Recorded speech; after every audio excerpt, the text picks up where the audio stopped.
I have to admit that my idea of this game was a little bit different. I imagined that it will be about me destroying other enemies in Star Wars universe with my vehicle as a part of the missions. The destroying part is here, but missions are not. It is more like Twisted Metal or Vigilante 8, where you have a map and you need to wreck others while hoping to be the last one to stay alive. These two series were very popular in the 90s, so people in LucasArts probably said that it would be a good idea to recruit the guys from Lux of Lux who created Vigilante 8 and set it in Star Wars universe. Star Wars Demolition was released in 2000 for PS1 and Sega Dreamcast only. I remember a short review in PS1 magazine where the game got only 5 out of 10. So let's have a look at this vehicular combat madness together. Intro is very neat with beautiful CGI graphics. You see Jabba the Hutt giving orders and contestants fighting outside in their vehicles. Menu offers you 4 game modes: Battle, Tournament, High Stakes and Hunt the Droid. You can play in 2 players maximum. First I tried the Battle mode and honestly I wanted to turn off the game after 15 minutes. It was because of the sheer frustration I had from losing every time. Then I switched to Tournament mode and I started to understand that I have to be more patient and use tactical approach instead of firing all the time from any distance. In the main tournament mode you have 4 stages to complete. First stage starts with 1 opponent and each stage following will have 1 more opponent until you will battle 4 of them in the last stage. It was much more fun for me here than in the battle mode. Thankfully there is no time limit in this mode, so you don't need to rush. It is good to observe the location and check what is where. Especially the shield and weapon charging stations can be crucial for your success. What really annoyed me was that these important stations can be destroyed and therefore you will have a very hard time to replenish your shield or weapon strength. When enemies see you coming there or they are nearby those stations, they start to act like mad dogs and try to attack you while you are still inside. This can result in the station being damaged to a point where it is not fit for use anymore. This is the reason why it is very important to check the map in the corner of your screen to see where the enemies are and avoid these situations.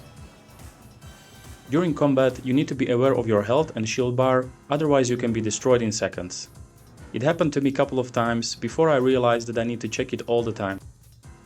Weapons are hidden in little droids, or whatever these machines are, and you will get them by crashing into them.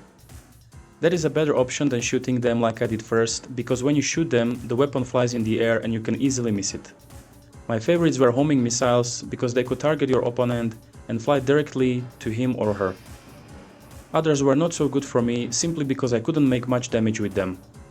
There are thermoblasters which can do a lot of damage, but you have to be very precise with the aiming, which is not easy with these controls. Speaking of controls, I don't know, they are not the worst, but not the best either. The aiming and moving around can be very clunky, especially when you hit some object or edge of the higher ground. These flying machines are supposed to get everywhere in space, so what the hell is happening here? It really kills the flow of the game, which is a shame. There are also different colored symbols scattered across the map. Each serves a different function, for example blue one gives you more shield, while the purple one makes you invisible.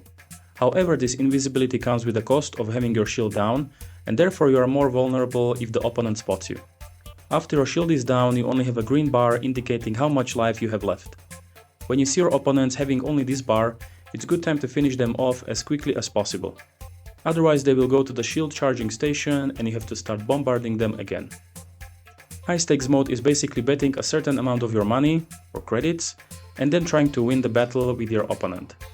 Hunt the Droid is a fun way how to kill as many droids as possible within a time limit. Graphically I like this game. CGI cutscenes look very pretty as I mentioned before, and in-game graphics are faithful to the Star Wars movies. There is a Naboo planet, icy and snowy Hutt, or even a Death Star, which all look very good. Vehicle modes are quite decent, although I was missing some of them here. Playing in single player mode won't take you much time to beat the game, but when you play it with your friends it can be countless hours because it is really fun and you will start to hate each other after some battles. Overall, I will give Star Wars Demolition a 6 out of 10. It is a decent game where you have to use strategical approach to be able to win the battles.